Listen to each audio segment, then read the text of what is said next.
मुझे बोलने का मौका दिया। मैं आपका बहुत आभारी हूँ। राजू बेस्टा। दीदी आपका माइक बंद हो चुका है। राजू बेस्टा। और आपका मैं इसलिए भी आभारी रहूंगा कि टीएमसी की हमारी सांसद के बाद आपने मुझे बोलने का अवसर दिया। और सबसे पहले राजू बेस्टा, मैं मैडम 2024-25 का जो सप्लीमेंट्री डिमांड फॉर ग्रांट्स है और साथ ही 2021-22 का जो एक्सेस ग्रांट है और मणिपुर का जो बजट है उस पे बोलने के लिए मैं खड़ा हूं। और मैं केंद्र सरकार, खास करके प्रधानमंत्री मोदी जी और वित्त मंत्री सीतारमण जी का बहुत आभारी हूं कि पश्चिम बंगाल से बहुत प्रेम करते हैं और बहुत स्नेह रखते हैं। और ये बजट के आंकड़े भी जो है साफ दर्शाते हैं।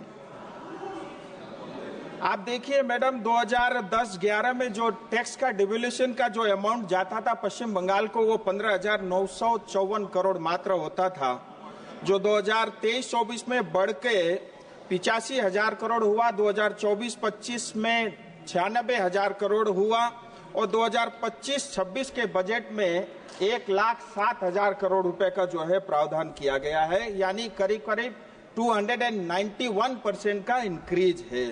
इसी तरह जो ग्रांट इन एड होता है, जो पश्चिम बंगाल को 2010-11 में जो मिलता था 7,800 करोड़ रुपए मात्र होता था, जो 25-26 में बढ़ करके करीब 40,000 करोड़ हो गया, जिसके अंदर में 303% से ज्यादा का इंक्रीज है। मैं आभारी हूं केंद्र सरकार का, लेकिन मुझे ये बताते हुए तकलीफ भी है कि जो केंद्र सरकार पैसा जो है पश्चिम बंगाल की 10 करोड़ जनता को भेजती है, वो पैसा जनता तक नहीं पहुंचता, क्योंकि हमको जो मुख्यमंत्री मिली है वो एक जादूगर है और जादूगर मुख्यमंत्री पश्चिम बंगाल को मिला है। इसकी वजह से ये लाखों करोड़ रुपया जो है जनता तक नहीं पहुंचता। ये मैं आपके माध्यम से जो है सदन के पटल पे रखना चाहता हूं। और ये हमारे जो जादूगर मुख्यमंत्री है, कहां हमारे पैसे जो है दबाए जाते, खाए जाते, वो मैं आपको बताना चाहूंगा। मैडम, ये लोग श्रमिक यानी गरीब टी गार्डन वर्करों का जमीन खा गए। टी गार्डन में काम करने वाले 5 लाख से ज्यादा आदिवासियों के बोनस का पैसा भी ये खा गए। सिंकोना बगान जो अंग्रेज ने जो है प्लांटेशन के लिए लगाया था, जहां मेडिसिन बनते थे, वो पूरा तरह जो है टीएमसी सरकार खा गई। ये लोग चिट फंड का घोटाला और उसका पैसा भी खाते हैं, टीचर्स अपॉइंटमेंट और रिक्रूटमेंट का पैसा भी खा जाते हैं, नदी बालू खा गए और हमारे जंगल भी ये लोग खा गए। इतना ही नहीं, प्रधानमंत्री ग्राम सड़क योजना, प्रधानमंत्री Awas Yojana, rural infrastructure development fund, जल जीवन मिशन का पानी ये लोग पी गए, बॉर्डर एरिया डेवलपमेंट फंड का पैसा ये लोग खा गए। और इतना ही नहीं, मनरेगा का पैसा जो पश्चिम बंगाल की जनता को भेजा था, इन्होंने बांग्लादेशियों को दे दिया। इन्होंने राशन का घोटाला किया। इन्होंने डिजास्टर का जो सालाना केंद्र सरकार का 1200 करोड़ का बजट रहता है, वो पैसा भी ये लोग खा गए। इतना ही नहीं, कोयले में भी ये चोरी करते और पहले कोयला का पैसा भी खा जाते हैं। ये इतना जादूगर वाला ये सरकार पश्चिम बंगाल का है।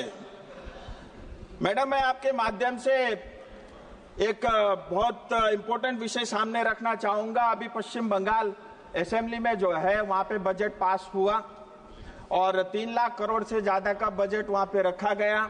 लेकिन उसी बजट में एक घोषणा हुई टी गार्डन को लेकर के कि जो टी गार्डन की जो वर्करों की जमीन है, उसको 30% जमीन जो है नॉन टी पर्पस के लिए और टी टूरिज्म के लिए डाइवर्ट करने का प्रावधान रखा ममता दीदी की सरकार ने। मैं इसका पूरी तरह विरोध करता हूं और तमाम दार्जिलिंग तराई डूवर्स की जनता इसका विरोध करती है। और इसके कारण जो हमारे मूल आदिवासी, मूल निवासी है, जहां गोरखा, राजवंशी, आदिवासी, टोटो, मेचे, राबा, बंगलाभाषी, हिंदी भाषी जो मूल निवासी है, उनके ऊपर सीधा सीधा जो आघात है। और इतना ही नहीं, भारत का जो संविधान के जो आर्टिकल है, आर्टिकल 21 का भी जो है ये उल्लंघन करती है। आर्टिकल 39 में जो बी और सी का सेक्शन है, उसका भी उल्लंघन करता है। इतना ही नहीं, पश्चिम बंगाल सरकार की खुद का जो लैंड रिफॉर्म एक्ट है 1955, उसका ये उल्लंघन करती है। इतना ही नहीं, पश्चिम बंगाल स्टेट एक्विजिशन एक्ट 1953 इसका भी ये वायलेशन करती है। और टी एक्ट 1953 के अंतर्गत भी जो है कभी भी जो है टी बोर्ड से और उस मिनिस्ट्री से बगैर परमिशन के आप जो है लैंड को डाइवर्ट नहीं कर सकते, उसका भी ये उल्लंघन करते हैं। और मैं आपको और बताना चाहता हूं, इस जमीन की असली मालिक जो है हमारे श्रमिक माता पिता और भाई बहन है। मैं आपको इतिहास में लेके जाना चाहूंगा। दार्जिलिंग तराई डूवर्स का क्षेत्र जो है 1861 से लेकर के 1870 तक ये रेगुलेटेड एरिया होता था। 1870 से लेकर 74 तक ये नॉन रेगुलेटेड एरिया होता था।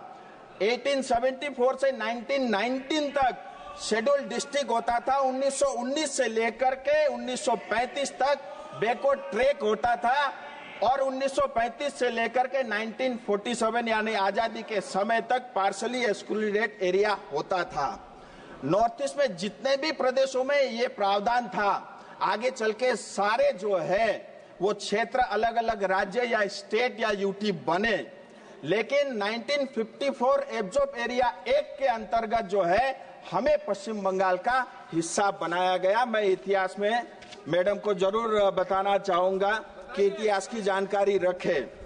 और पश्चिम बंगाल सरकार हमारी जमीन की मालिक नहीं है, वो मात्र केयरटेकर है और मालिक हमारे श्रमिक है। मैं सदन से टीएमसी को बताना चाहूंगा, एक और आंदोलन का आमंत्रण आप कृपया करके न करें। हमारे साथ अन्याय हुआ है। हमने बार बार भारत सरकार से ये मांग की है कि हमारे साथ न्याय हो। भारत के संविधान के अंतर्गत दार्जिलिंग तराई और डूवर्स की जनता को न्याय मिलना चाहिए। जल जीवन मिशन बहुत अच्छा कार्यक्रम भारत सरकार ने लॉन्च किया है। मुझे बताते हुए खुशी है, सिर्फ दार्जिलिंग कॉन्स्टिट्यूएंसी के अंदर में 714 प्रोजेक्ट के लिए 2450 करोड़ रुपया, यानी पश्चिम बंगाल के एक जिले को 2450 करोड़ रुपया जल जीवन मिशन के लिए भारत सरकार ने दिया। और इस मिशन का नाम था हर घर जल। लेकिन पश्चिम बंगाल में जाकर के ये जो स्कीम का नाम बदल करके हर घर नल हो गया, क्योंकि नल तो लग गए, पानी उसमें है ही नहीं। और आंकड़ों में 54% जो है हाउस होल्ड को इन्होंने टैप वाटर से जोड़ा, ऐसा कागजों में है। लेकिन 20% भी काम नहीं हुआ है। सारा जल का पानी भी टीएमसी सरकार खा गई। हाल ही में केंद्र सरकार ने थर्ड पार्टी इंस्पेक्शन के थ्रू ऑडिट किया था। मैं केंद्र सरकार से निवेदन करता हूं कि जो हमारी हिस्से का पानी का पैसा है वो हमारी जनता को मिले, और जिस सरकार ने, जिस कॉन्ट्रैक्टर ने भ्रष्टाचार किया है उसको जेल के अंदर डाला जाए।